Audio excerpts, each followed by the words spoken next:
नमस्कार दोस्तों, आपका स्वागत है हमारे विद स्मार्ट स्टडी चैनल पे। आज हम लोग सीटेट का पेडागोजी का सेट 5 करेंगे, जो कि 5 जनवरी को पूछा गया है 2022 में ऑनलाइन सीबीटी मोड में। अगर आप लोग को पहले भी, इससे पहले हम 4 वीडियो को अपलोड कर चुके हैं। अगर आप लोग अभी तक नहीं देखें तो कृपया जाकर देख लें, और अगर वीडियो अच्छा लग रहा है तो वीडियो को लाइक करें, चैनल को सब्सक्राइब करें। तो चलिए, बिना समय बर्बाद किए हम लोग आज 5 जनवरी को जो एग्ज़ाम हुआ था सीबीटी ऑनलाइन, उसका क्वेश्चन डिस्कशन करते हैं। तो पहला ही नंबर में क्या कर रहा है क्वेश्चन? पहला ही क्वेश्चन है कथन और कारण से। अभिकथन और कारण। तो अभिकथन में क्या कह रहा है? कह रहा है बच्चों के शारीरिक विकास में देरी के लिए पूरी तरह से आनुवंशिक बनावट को ही जिम्मेवार ठहराया जा सकता है, और इसका कारण दिया जा रहा है बच्चों के शारीरिक विकास के लिए वंशानुगत कारक ही उत्तरदायी हैं। देखिए यहाँ पे क्या कह रहा है, बच्चों के शारीरिक विकास में देरी के लिए पूरी तरह से आनुवंशिक बनावट ही जिम्मेवार होता है। नहीं, पूरी तरह से आनुवंशिक बनावट जिम्मेवार नहीं होता है। तो ये क्या कर रहा है? गलत है। और क्या कर रहा है? बच्चों के शारीरिक विकास के लिए वंशानुगत कारण ही उत्तरदायी है। नहीं, शारीरिक विकास के लिए केवल वंशानुगत कारण ही उत्तरदायी नहीं है, अर्थात इसका दोनों गलत है। तो हमारा इसका कौन सा सही हो जाएगा? ऑप्शन नंबर डी में है, दोनों गलत है, इसलिए ऑप्शन नंबर डी सही हो जाएगा। उसके बाद नेक्स्ट क्वेश्चन है, निम्नलिखित में कौन सा सूक्ष्म कौशल के उपयोग का एक उदाहरण है? सूक्ष्म कौशल के उपयोग का एक उदाहरण है। देखिए, दो प्रकार का होता है, एक होता है सूक्ष्म कौशल, एक होता है स्थूल कौशल। ठीक है, तो सूक्ष्म कौशल का उदाहरण इस पे क्या है? ऑप्शन ए में है दौड़ना, बी में है चलना, सी में है घसीट कर लिखना, डी में है कूदना। तो यहाँ पर दौड़ना, चलना और कूदना, ये तीनों स्थूल कौशल का उदाहरण है। ठीक है, और घसीट कर चलना, ये है सूक्ष्म कौशल का उदाहरण। तो यहाँ हमारा ऑप्शन नंबर सी सही हो जाएगा। ठीक है, जैसे कि सूक्ष्म कौशल में क्या होता है, इसमें बच्चों का शारीरिक और मानसिक विकास स्थूल से सूक्ष्म की ओर होता है, स्थूल से सूक्ष्म की ओर होता है। ठीक है, और क्रियात्मक कौशल दो प्रकार का होता है, जैसे हम बताएं, एक होता है पेशीय, स्थूल पेशीय, और दूसरा होता है सूक्ष्म पेशीय। स्थूल पेशीय में क्या होता है? बच्चा लुढ़कना, खिसकना, घुटनों के बल चलना, किसी गेंद को पकड़ना, तैरना, उछलना, कूदना, साइकिल चलाना, ये सब होता है स्थूल पेशीय कौशल। तो वहीं सूक्ष्म कौशल में क्या होता है? जब बच्चा उस काम को छोटे से केंद्रित होकर करने लगता है, जैसे लिखना, किसी चीज़ को टाइप करना, टाई बांधना, सुई में धागे को पिरोना, ये सब कौन सा होता है? ये सब होता है हमारा सूक्ष्म पेशीय कौशल। ठीक है, तो हमारा यहाँ क्या पूछ रहा था? सूक्ष्म कौशल के उपयोग का एक उदाहरण है, तो घसीट कर लिखना, ये क्या हो जाएगा यहाँ पे? सूक्ष्म कौशल। ठीक है, उसके बाद चलते हैं क्वेश्चन नंबर 3 पे। क्वेश्चन नंबर 3 में कह रहा है, निम्नलिखित में कौन सा मध्य बाल्यावस्था में होगा? मध्य बाल्यावस्था में कौन सा होगा? ठीक है, सबसे पहले यहाँ पे ऑप्शन नंबर ए में कह रहा है, एक बच्चा जो सामाजिक भूमिकाओं की नकल करना शुरू कर रहा है काल्पनिक खेल के दौरान। ठीक है, ऑप्शन बी में कह रहा है, एक बच्चा जिसमें नियमों के अर्थ की समझ विकसित कर ली है और तर्क करता है। ठीक, और ऑप्शन सी में कह रहा है, एक बच्चा जो संभावित कारणों की परिकल्पना कर सकता है, तदनुसार जटिल प्रयोगों की ओर योजना बना सकता है। ऑप्शन डी में है, एक बच्चा जो अभी स्थूल कौशल दिखाना शुरू कर रहा है, जैसे कि एक पेंसिल और एक ऐसी अन्य वस्तुओं को पकड़ना। ठीक है, तो हमारा यहाँ पे सही आंसर क्या होगा? अब उसको देखते हैं। यहाँ पे हमारा सही आंसर क्या होगा? तो यहाँ पे हमारा सही आंसर होगा, एक बच्चा जिसमें नियमों के अर्थ को समझ लेता है और उस पर तर्क करने लगता है। ठीक है, तो यहाँ ऑप्शन बी सही हो जाएगा। यहाँ पे थोड़ा सा और ध्यान देंगे, यहाँ पर बालक के विकास का प्रमुख अवस्था जो होता है, पहला होता है शैशवावस्था, दूसरा होता है बाल्यावस्था, तीसरा होता है किशोरावस्था। ठीक है, शैशवावस्था 0 से लेकर 2 वर्ष तक होता है, और उसके बाद फिर बाल्यावस्था 2 से 6 वर्ष तक। ठीक है, और 6 से 12 तक होता है बाल्यावस्था, 2 से लेकर 12 तक होता है, जिसमें पहला 2 से होता है 6 तक, ये होता है पूर्व बाल्यावस्था, और 6 से 12 तक होता है उत्तर बाल्यावस्था। ठीक है, और एक होता है किशोरावस्था, जो कहाँ से कहाँ तक होता है? यहाँ पे हमको क्वेश्चन पूछ रहा था मध्य बाल्यावस्था से, तो ये 6-7 साल के बच्चे की बात कर रहा है। तो यहाँ पे बच्चा क्या करने लगता है? नियम को समझ जाता है और उस पर तर्क करने लगता है। ऑप्शन नंबर बी सही हो जाएगा। उसके बाद क्वेश्चन नंबर 4 पे चलते हैं। फिल्म और विज्ञापन के व्यवहार से जेंडर उपयुक्त तरीकों के बारे में बहुत संकेत मिलते हैं। यह समाजीकरण की डैश संस्था के रूप में डैश भूमिकाओं पर प्रकाश डालता है। तो आप लोग जानते होंगे समाजीकरण का पहला कारक होता है परिवार। पहला कारक क्या होता है? परिवार, ठीक है। और दूसरा क्या होता है? विद्यालय। इतना तो आप लोग को पता ही होगा। तो विद्यालय क्या होता है? दूसरा, और परिवार क्या होता है? पहला। तो पहला परिवार होता है। तो यहाँ पर जेंडर उपयुक्त तरीके से बहुत संकेत मिलते हैं। फिल्म और विज्ञापन, फिल्म और विज्ञापन ये दूसरा में जाएगा। मीडिया जो भी होगा, फिल्म, विज्ञापन, ये सब दूसरा में जाएगा। विद्यालय, तो यहाँ समाजीकरण की डैश संस्था है, यानी कि मीडिया का बात कर रहा है, ठीक है। यहाँ पे क्या आ जाएगा? मीडिया आ जाएगा हमारा। और डैश की भूमिका पर प्रकाश डालता है। प्राथमिक या द्वितीयक, तो यहाँ परिवार नहीं है इसलिए प्राथमिक नहीं होगा। और समाजीकरण के लिए ये विद्यालय का बात कर रहा है, मीडिया का बात कर रहा है, तो ये द्वितीयक होता है। तो यहाँ पे आ जाएगा मीडिया और यहाँ आ जाएगा द्वितीयक। तो ये प्राथमिक है, ये गलत हो जाएगा ऑप्शन ए, ये बिल्कुल गलत हो जाएगा। यहाँ स्कूल और प्राथमिक का बात कर रहा है, स्कूल और द्वितीयक का बात कर रहा है, ये भी गलत हो जाएगा। और हमारा 4 का बी सही हो जाएगा, मीडिया और द्वितीयक, ठीक है। उसके बाद क्वेश्चन नंबर 5 पे चलते हैं। क्वेश्चन नंबर 5 में क्या कह रहा है? पूर्व संक्रियात्मक अवस्था में कौन सी संज्ञानात्मक क्षमता आती है? ठीक है, पूर्व संक्रियात्मक यानी कि क्रिया करने से पहले की अवस्था का बात कर रहा है, ठीक है। ये क्रिया करने से पहले की अवस्था का बात कर रहा है।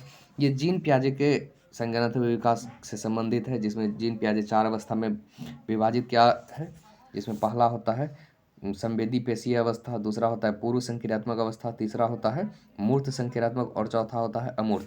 तो चौथा अमूर्त के लिए है, ठीक है, और तीसरा मूर्त के लिए है, दूसरा पूर्व संक्रियात्मक है और पहला संवेदी है। संवेदी 2 वर्ष, जन्म से लेकर 2 वर्ष तक के लिए होता है। और पूर्व संक्रियात्मक 2 से 7 तक, मूर्त होता है 7 से 12 और अमूर्त होता है 12 से 15, ठीक है। तो यहाँ पर क्या होता है? यहाँ पे हमारा क्वेश्चन पूछ रहा है पूर्व संक्रियात्मक अवस्था, यानी कि ये 2 से लेकर कहाँ तक? 7 वर्ष तक की बात कर रहा है। तो इसमें अमूर्त सोच, ये तो अमूर्त संक्रियात्मक अवस्था में आएगा, तो ये नहीं होगा। उसके बाद कह रहा है लक्ष्य निर्धारित व्यवहार की क्षमता, ये भी नहीं होगा यहाँ पे, ठीक है। और क्या है? दूसरे के नज़रिया लेने की क्षमता, यहाँ पर बच्चा दूसरे से ही सीखता है, ठीक है। और परिकल्पना निगमनात्मक सोच की क्षमता, ये भी नहीं होगा। तो हमारा कौन सा सही हो जाएगा? 5 का ऑप्शन नंबर, सॉरी 5 का ऑप्शन नंबर बी सही होगा, लक्ष्य निर्देशित व्यवहार की क्षमता, ठीक है। और उसके बाद अब नेक्स्ट क्वेश्चन पे चलते हैं। 6 नंबर, पियाजे के अनुसार एक शिक्षक डैश और डैश का होना बहुत जरूरी है। एक शिक्षक का गतिशील और लचीला होना बहुत जरूरी है।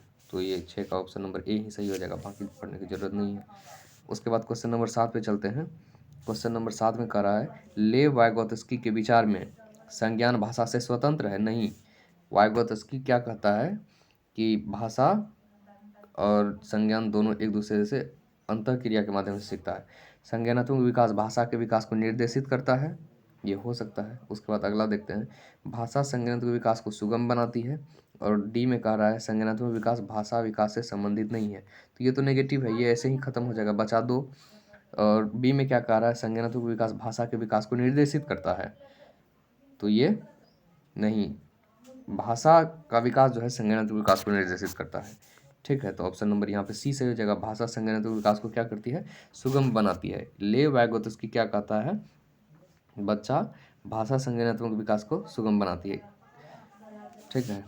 उसके बाद क्वेश्चन नंबर 8 पे चलते हैं। क्वेश्चन नंबर 8 में कह रहा है लेव वाइगोत्स्की के अनुसार निम्नलिखित में से कौन से कारक बच्चों के संज्ञानात्मक विकास को सुगम बनाते हैं?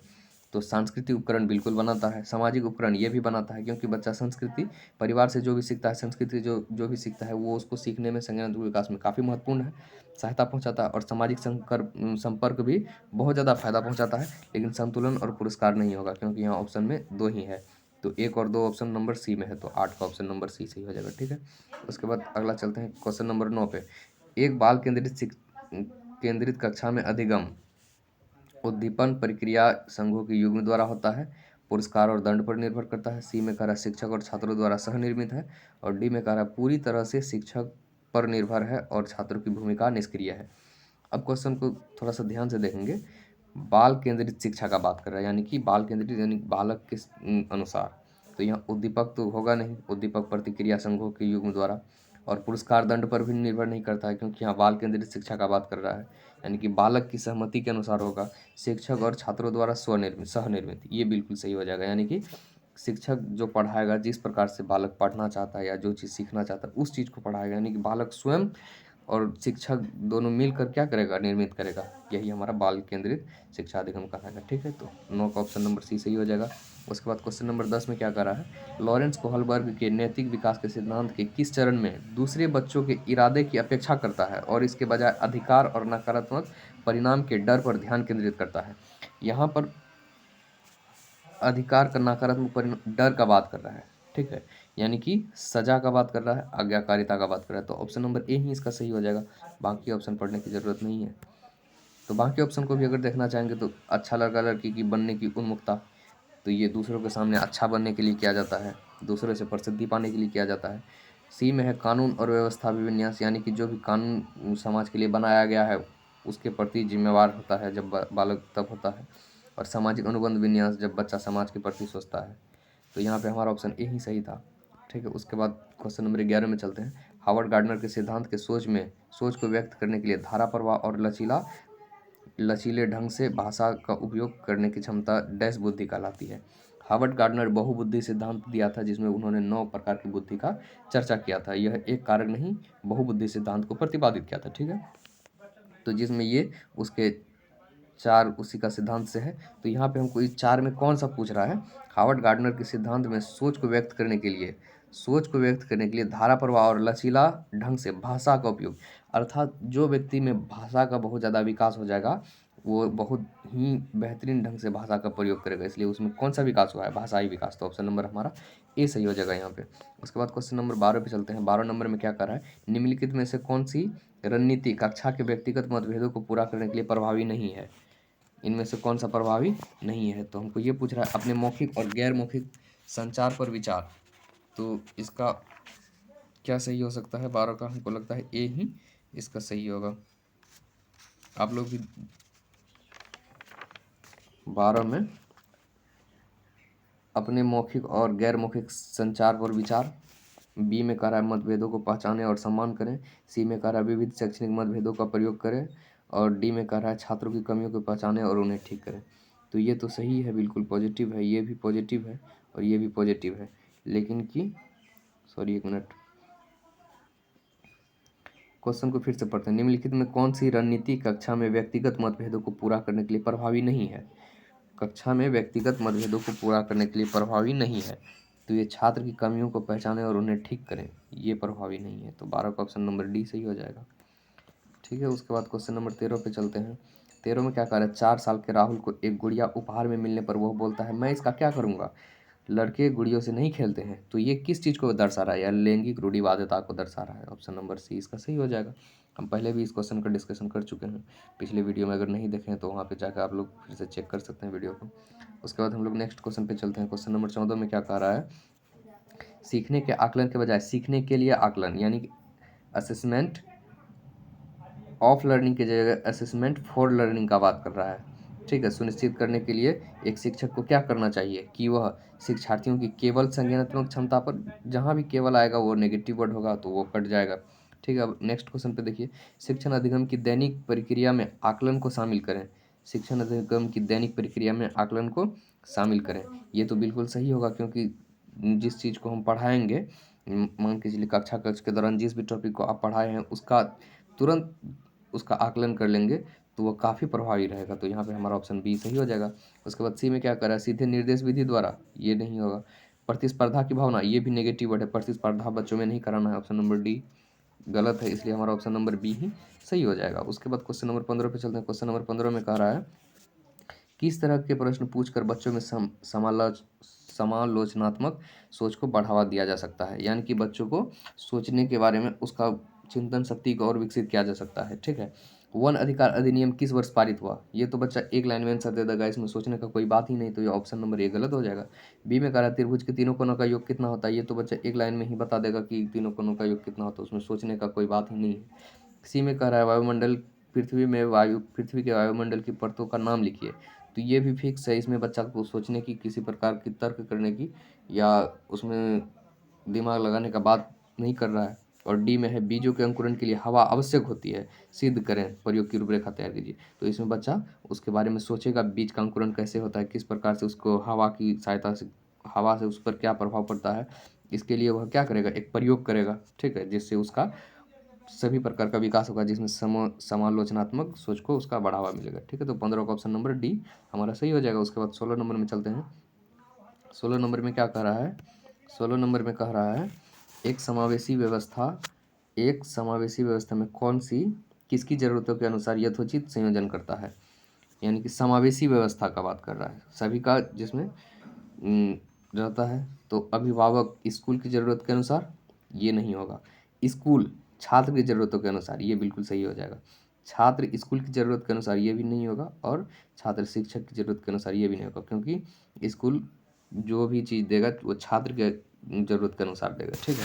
तो हमारा ऑप्शन नंबर बी सही हो जाएगा, एक समय व्यवस्था में, ठीक। उसके बाद क्वेश्चन नंबर 17 में क्या कह रहा है, वो छात्र जिन्हें डैश है उन्हें पाठ पढ़ने और लंबे अंशों को समझने में लगातार चुनौती का सामना करना पड़ता है। जब किसी को पढ़ने से दिक्कत होता है तो उसको हम लोग कहते हैं डिसलेक्सिया। क्या कहते हैं, डिसलेक्सिया। क्या कहते हैं, डिसलेक्सिया। तो वो किस किस प्रकार का वैकल्प है, तो वो पठन वैकल्प है, ठीक है, ऑप्शन नंबर सी। यहाँ पे और भी देख लेते हैं, गुणज वैकल्प के क्या होता है, जब गणितीय वैकल्प यानी कि गणित से संबंधित, गणना से संबंधित विकार होता है तो गुणज वैकल्प होता है, ठीक है।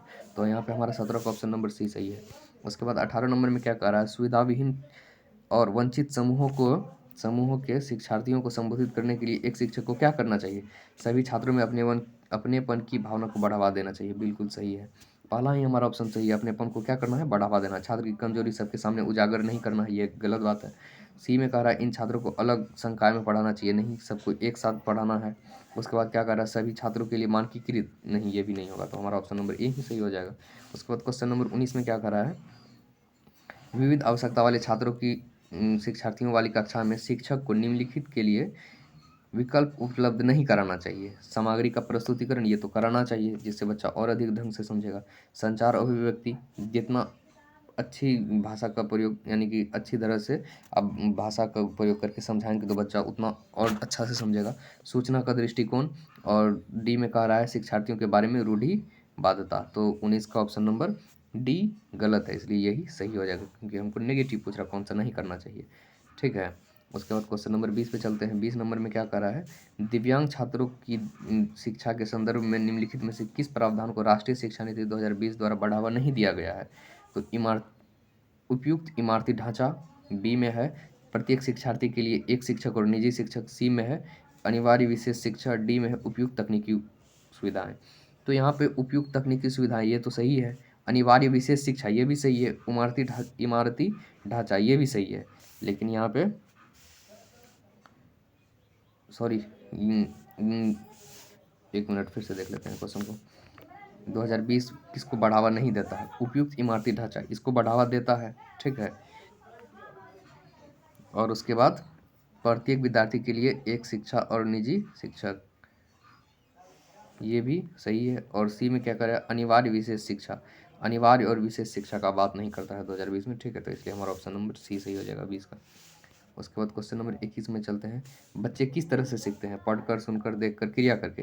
तो क्रिया करके बच्चा सीखता ही है, देखकर बच्चा सीखता ही है, और सुनकर भी बच्चा सीखता है, केवल पढ़ कर नहीं सीखता है। तो ऑप्शन जहाँ एक है वो हमारा नहीं होने वाला है। तो चलिए ऑप्शन को देखते हैं। यहाँ पे एक है ये नहीं होगा, यहाँ पे एक है ये नहीं होगा, यहाँ पे एक है ये नहीं होगा, तो इसलिए हमारा ऑप्शन नंबर सी सही हो जाएगा। उसके बाद क्वेश्चन नंबर 22 में चलते हैं। यह महत्वपूर्ण है कि विद्यार्थियों को अपने स्वयं के अधिगम पर कुछ नियंत्रण पाने की अनुमति दी जाए, ठीक है। तो ये अभिकथन है, और इसका तर्क क्या दिया जा रहा है, अपने अधिगम पर नियंत्रण करने के लिए विद्यार्थियों को यह निर्णय लेने में मदद मिलती है क्या सीखना और कैसे सीखना है। दोनों बात बिल्कुल सही है, इसलिए कथन ए और आर दोनों सही है, और सही व्याख्या भी करता है। उसके बाद क्वेश्चन नंबर 23 पे चलते हैं। क्वेश्चन नंबर 23 में कह रहा है एक शिक्षक को उन विद्यार्थियों को बढ़ावा देना चाहिए जो अस्पष्ट, ए नंबर में है, बी में है सांस्कृतिक रूप से उपयुक्त, सी में है जटिल, अत्यंत जटिल, और डी में है अर्थहीन। तो अर्थहीन नहीं होगा, जटिल भी नहीं होगा, अस्पष्ट भी नहीं होगा, तो हमारा ऑप्शन नंबर बी बिल्कुल सही हो जाएगा। किसको बढ़ावा दे देना चाहिए, जो सांस्कृतिक रूप से उपयुक्त है, ठीक है, जो बच्चा हमेशा जुड़ा हुआ जिस चीज से। उसके बाद क्वेश्चन नंबर 24 में कह रहा है एक शिक्षक को ऐसी गतिविधियों की रूपरेखा तैयार करनी चाहिए जो डैश को बढ़ावा देता है, निराशा को नहीं, अभिसारी चिन्ह उत्तर ये भी नहीं, मात्र रटना, मात्रा को रटाना भी नहीं है, रटन प्रणाली से मुक्त रखना जो एनसीएफ 2020 कहता है। यहाँ पे अब सारी सोच को क्या करना है, बढ़ावा देना है, यानी कि बच्चा अलग अलग तरीके से, विभिन्न तरीके से सोच सके। ठीक है, तो ऑप्शन नंबर सी 24 का सही हो जाएगा। उसके बाद क्वेश्चन नंबर 25 में कह रहा है समकालीन सिद्धांतों के अनुसार सीखना प्राथमिक रूप से एक डैश गतिविधि है, यांत्रिक, व्यवहारवादी, निष्क्रिय, सामाजिक। तो समकालीन सिद्धांत के अनुसार प्राथमिक रूप से सीखना सामाजिक गतिविधि है। ठीक है, तो ऑप्शन नंबर इसका डी सही हो जाएगा, क्योंकि बच्चा सबसे पहले परिवार से और समाज से ही जुड़ता है, परिवार के बाद। ठीक, उसके बाद क्वेश्चन नंबर 26 में क्या कर रहा है, एक शिक्षक को छात्रों के बीच समस्या समाधान रणनीतियों के विकास की सुविधा प्रदान करनी चाहिए। बिल्कुल सही है। समस्या समाधान की रणनीतियाँ अधिगम में सुधार करती है और समालोचनात्मक चिंतन को बढ़ाती है, ये भी सही है। मतलब कथन ए और आर दोनों सही है और आर ए की व्याख्या करता है। तो 26 का हमारा क्या सही हो जाएगा, ए सही हो जाएगा। उसके बाद क्वेश्चन नंबर 27 में देखते हैं क्या है। क्वेश्चन नंबर 27 में है छात्रों के बीच भ्रांतियों को डैश महत्वपूर्ण है, पहचानना महत्वपूर्ण है। भ्रांति को क्या करना है, पहचानना उसमें बहुत महत्वपूर्ण है। ठीक है, उसके बाद क्वेश्चन नंबर 28 में देखते हैं छात्रों में भय का क्या भाव होता है। छात्रों में जब डर पैदा हो जाएगा तो उससे क्या होगा, उसको सीखने में काफ़ी प्रकार की कठिनाई होगी। अगर बच्चा मैथ के टीचर से डरना शुरू कर देता है तो बच्चा मैथ के टीचर के साथ साथ मैथ से भी दूर होने लगता है, वो मैथ से भी दूरी बना लेता है, जिसका उसके अधिगम पर नकारात्मक प्रभाव पड़ता है। ठीक है, उसके बाद क्वेश्चन नंबर 28 में क्या कह रहा है, सॉरी क्वेश्चन नंबर 29 में क्या कह रहा है, 28 हो गया है। 29 में कह रहा है निम्नलिखित में से कौन सा विकल्प छात्रों को महारत हासिल करने हेतु प्रेरित करता है। तो योग्यता की चाह, योग्यता की चाह जो कि है बच्चों को क्या करता है, महारत हासिल करने के लिए प्रेरित करता है। ठीक है, और क्वेश्चन नंबर 30 में क्या कह रहा है, अर्थपूर्ण अधिगम को सुसाध्य करने के लिए एक शिक्षिका को क्या करना चाहिए। छात्रों के बीच सहयोग को हतोत्साहित करना चाहिए। देखिए ये हतोत्साहित जो है नेगेटिव वर्ड है, तो ये गलत हो जाएगा। छात्रों के बीच प्रतिस्पर्धा को प्रोत्साहित करना चाहिए, यहाँ पे प्रतिस्पर्धा भी नेगेटिव वर्ड है, तो ये भी गलत हो जाएगा। कभी भी छात्रों के बीच प्रतिस्पर्धा नहीं कराना है। उसके बाद क्या है, विषय वस्तु को रटने पर बढ़ावा देना चाहिए, तो रटने पर भी बढ़ावा नहीं देना है, उसको समझने पर बढ़ावा देना है। ठीक है, तो बचा हमारा ऑप्शन नंबर डी सही हो जाएगा, संपत्तियों की समझ को महत्व देने के लिए। तो आई होप आपको 30 क्वेश्चन का डिस्कशन समझ में आया होगा। अगर समझ में आया तो वीडियो को लाइक कीजिए, चैनल को सब्सक्राइब कीजिए और अपने दोस्तों के साथ शेयर कीजिए। अगर और भी इस तरह के आगे भी इसका सीरीज में जुड़ना चाहते हैं क्वेश्चन छम्मा सेट में, तो उसके लिए कमेंट बॉक्स में कमेंट कीजिए। जल्द ही छम्मा सेट भी आप लोग को देखने को मिलेगा।